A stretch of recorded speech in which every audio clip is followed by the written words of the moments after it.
Okay, so we're going to talk about watermelon madness here in this house. So, if you know me, you know I eat a lot of watermelon. And I was recently challenged to do a video. So, this is my first video. Yeah. So, the whole purpose of this is to, just kind of show you what I do with watermelon. And also want to shout out to my friend, Crew Mahoney. If you don't follow him, make sure you follow him. He is a phenomenal human being and is very, very much inspires me. And he is the one who pushed me to do this challenge. And a shout out to all the people in our Crew group, a group of really incredible human beings. So anyways, here we go. Watermelon madness. So I want to just start by just kind of telling you everything I do around watermelon. So this, first of all, when you go to the store, bring one of these thick canvas bags. I'm very much into recycling. I don't want to end up with a bunch of plastic bags in my house. So I always bring these, shout out to Buffini and Company, the real estate coaching company that I work with. But I got a couple of these nice thick bags, and it's so easy when you're going and getting two watermelons to just throw them in here and carry them home. Makes it really easy. So the next thing I want to just talk about is picking out a watermelon. And I'm no expert on this, but I feel like I've kind of become a bit of an expert over time. So when you're picking out a watermelon, the 3 S's. So the first is the sound. So you can kind of hit it. This is what most people do.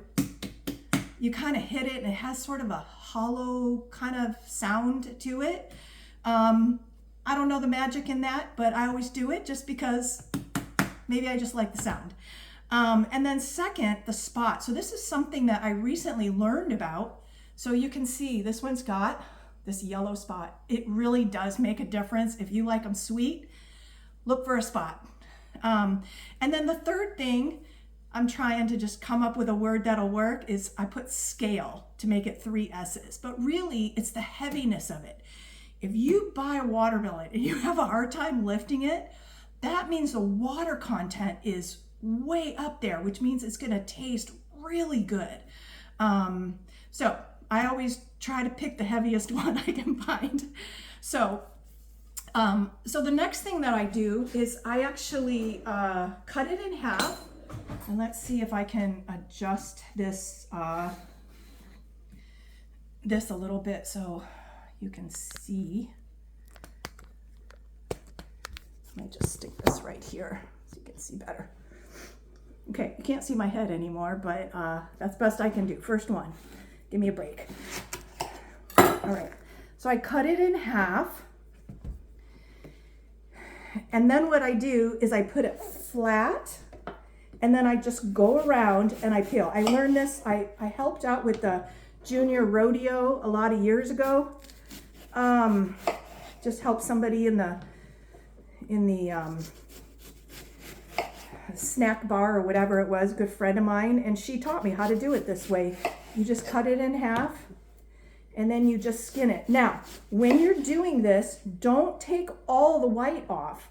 You do want a little bit of the white, because what I'm told, and again, I'm no expert, but that there's a lot of vitamins and good stuff in this white part. So I'll show you what I do. I love the inside. The center of a watermelon is the best and sweet, and I like stuff sweet, is the best part of it. So what I do is I go through and I take these off. I'm gonna go throw these in my compost bin eventually. So you go around, you cut it off. So I've got it cut off all the way around, and then I'm gonna just take this little bit off the top. And so here we have it. We have a half of watermelon like this. Then what I do is I start cutting. I'm gonna grab some in here. this is a container of watermelon that I cut a couple days ago, and because I eat so much of it, I juice part of it. Oh my gosh, this thing is not coming off. Okay, well, you can kind of see, it's just a container of, and so what's in this container is all of these outside edges. So what I do is I go around and I just cut off the edge. I set it aside. And then I'm gonna juice that, and then it takes me to the absolute center, and then I take the center and I slice it, and that's what I eat. So yeah, it's pretty easy. I love doing it this way. It gets me, you know, eating it and juicing it. My husband's been, he's not huge on the watermelon juice. He'll drink it some. But here we go. Here's the absolute center. And then what I do, I cut that up into little cubes. And I'm telling you, there is nothing like getting up in the morning and just eating watermelon. It's refreshing. It's, you know, a lot of liquid. You know, I'm not that great about drinking water, but this keeps me very much hydrated. So I'm just gonna cut that into little squares. And then what I'm gonna do, I'm sorry, I keep cutting my head off here, but I'm gonna put it through the juicer. So I'm gonna turn this over around here, and I'm gonna show you how the juicer works. So here we go. So this is a Nama juicer, and I love it mostly because it's easy to clean up. So I'm gonna juice a little bit of this. I don't know what I'm gonna do. This does not want to, there it goes.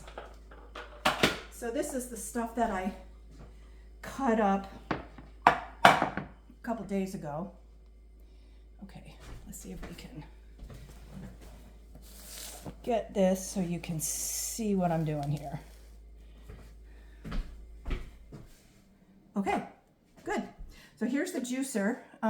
Okay, maybe not. Put this down a little bit more. I got like a book under the edge, trying to adjust it. Okay, here we go. So this is the juicer, and I'm just going to take all these scraps. Now, these are the edges that I cut off of a watermelon a couple days ago. I've been eating watermelon for like 2 or 3 days, and if I'm going to be juicing it, I like to set these aside because it takes time to clean up a juicer. And if I can, and I'm not going to eat 2 watermelons worth of watermelon, I just don't want it going bad. So I set these aside and then bring out the second watermelon, and then I juice them all at the same time. So basically you just put it in the hopper. We have,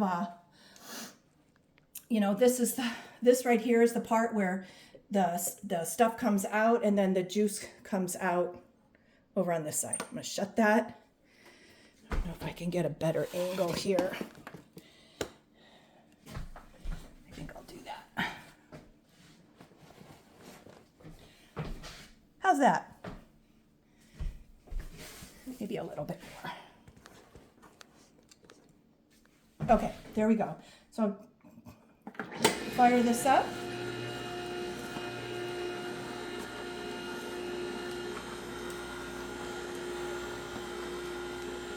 And you can see it's starting to make the juice in here, and it's coming out over here. And like I said, I only do this with the outside edges because I don't really like the ones, maybe you do this too. If you're eating a piece and it's got this little bit of a white on it, I'm not eating that.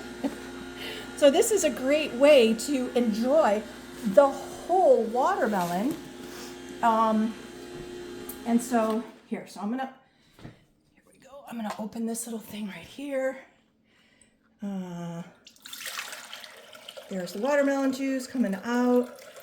And then I'm just gonna fill up this hopper again, put more in there and juice some more. But then the last thing I want to talk about is how do I store this juice? So I bought some mason jars. I have a couple different sizes. I have, what is this, 32 ounce. I got these I got from spaghetti sauce. And I just like boiled the little label. It came off at some point. I have these, and then I have the smaller ones. And so I put them in different sizes because sometimes I don't feel like drinking one of these, and sometimes I do. But the really cool thing is you can buy these on Amazon. So these fit on the top. And my suggestion to you is when you fill these up, you know, when you have air, it just goes bad faster if there's a bunch of air in the top. So what I do is I take this and I fill this up and I go right to the top. So there's not a bunch of air in it. So look at that, all the way to the top. Dink like that, all the way full. Then I put my lid on. I put it in the fridge. It's ready to go. Liquid gold. And then the last thing that I did is I took a couple of half-inch drill, and I drilled these holes in it, and I like drinking mine with a glass straw. So I have these glass straws. I ordered them. I think that came with like maybe 5 or 6 of them. So I made this little hole and I just put that in there. I put it on my juice and I'm ready to go. So the last thing, going back to the jars, is that, like I said, some of them come from spaghetti sauce. So I went in my cupboard. I found this is Barilla and this is, I don't know, Mezzetta. So 2 different kinds, but this one, you can't because look at this, this is too big. But this one with the wider mouth, as long as it has this wider mouth, that's gonna fit perfect. When we're done eating this pasta sauce, we can take the label off or not. I guess you can leave it on if you want. And we'll just use these. Well, I guess we could use this metal one, but then we can't, we're just kind of used to using those. So anyways, that's it for Watermelon Madness, and I hope you enjoyed that, and subscribe to my channel. I think that's what I'm supposed to say. All right, crew, thanks for the challenge. Thanks, friends. See ya. Bye.